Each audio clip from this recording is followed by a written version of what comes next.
안녕하세요. 정신과 알타 강사입니다. 저는 정신건강의학과 전문의로 활동하고 있습니다. 오늘은요, 그 환경 문제처럼 보이긴 한데 사실은 우리 뇌하고 감정 그리고 심지어 신체 질환에도 영향을 줄 수 있는 요즘에 굉장히 핫한 것 같은데 미세 플라스틱에 대해서 한번 이야기를 해보도록 하겠습니다. 최근 연구 중에서요, 플라스틱 입자가요 해양 생태계뿐만 아니라 우리 몸 속에 들어와서요 뇌나 장이라든지 혈관 내분비계, 면역계에 영향을 줄 수 있다, 이런 거를 보고들이 많이 들어오고 있거든요. 이 주제는 아무래도 나중에 더 연구가 되면 어떻게 바뀔지 모르겠는데 굉장히 요즘에 좀 중요해지지 않을까, 이런 생각을 하고 있습니다. 미세 플라스틱이라는 건요, 그 지름이 5mm 이하, 굉장히 좀 작은 플라스틱을 의미하는데요. 흔히 볼 수 있는 우리 생수병 같은 경우 비닐 봉지, 포장지, 이런 플라스틱 제품이요, 자외선이라든지 마찰, 열에 의해서 약간 분해되면서 만들어진다고 돼 있고요. 처음부터 아주 작은 입자로 제작된 스크럽 같은 제품에서 마이크로 비즈라 그러는데, 이런 제품들도 존재하고 있습니다. 그러면 우리가 미세 플라스틱을 어떻게 섭취하게 될까요? 먼저 제일 많은 것 중에 하나가 식수가 돼 있는데, 생수병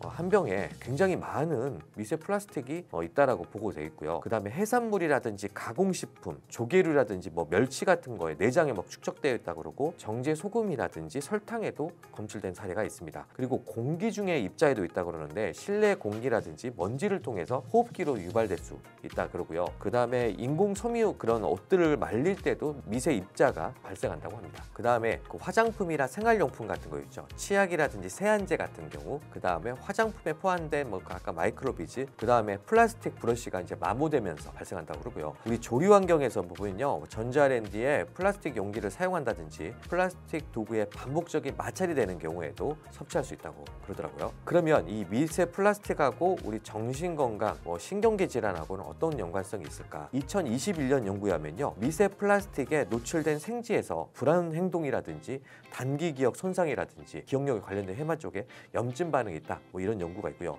2019년 연구인데, 이거는 그 미세 플라스틱이 시냅스 어떤 기능에 영향을 좀 준다, 그 다음에 신경결단 물질도 교란시킨다, 그러다 보니까 기분장애, 주의력 장애, 감정 조절 문제가 유발될 수 있다, 이런 연구도 있더라고요. 무서운 치매라든지 퇴행성 뇌질환에 관련된 연구도 있습니다. 이게 뉴욕대 연구인데요, 그 사망한 그 알츠하이머 환자의 뇌 조직을 분석했더니 일반인의 한 3배에서 5배 정도 수준의 그 미세 플라스틱이 검출되고요. 그 해당 부위에서는 면역 염증 반응하고 신경세포가 손상되어 있다, 이렇게 나와 있고요. 그 2023년 연구인데, 생쥐한테 그 마이크로 플라스틱을 투여한 결과 해마 부피가 또 감소되고, 그 다음에 인지 기능도 굉장히 좀 떨어졌다, 이런 연구가 있더라고요. 어떻게 돼서 이런 생물학적 기전이 생기냐? 전신 염증 반응을 일으킨다, 이런 이야기도 있고요. 그 다음에 산화 스트레스가 증가돼서 그렇다, 아니면 장내 미생물군의 변화를 일으켜서 그렇다, 이런 설이 있는데 아직까지 확실한 건 없습니다. 그러면 신경계, 그다음에 정신건강 이외에 다른 질환하고도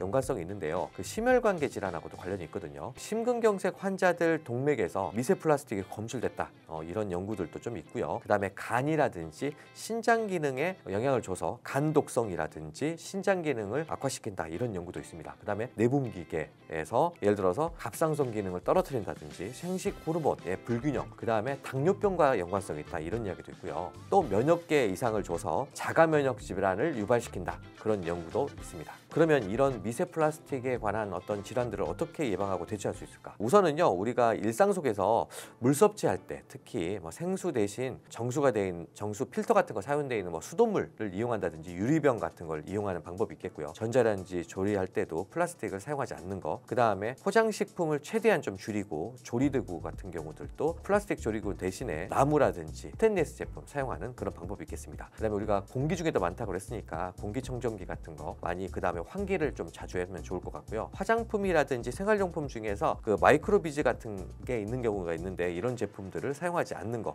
이런 것들이 굉장히 좀 중요할 것 같습니다. 오늘은요, 미세 플라스틱의 위험성에 대해서 한번 알려드렸는데요, 다른 장기도 아니고 정신과 의사로서 약간 뇌라든지 치매에 영향을 준다니까 굉장히 좀 충격적이었는데요, 미세 플라스틱을 최대한 섭취하지 않도록 하는 게 좀 중요할 것 같습니다. 오늘은 여기까지 마치도록 하겠습니다. 오늘 영상이 도움이 되셨다면요, 구독, 좋아요, 알림 설정 부탁드립니다. 다음에도요, 과학적 근거에 기반한 깊이 있는 정보로 찾아오도록 하겠습니다. 이제까지 정신과 일타 강사였습니다.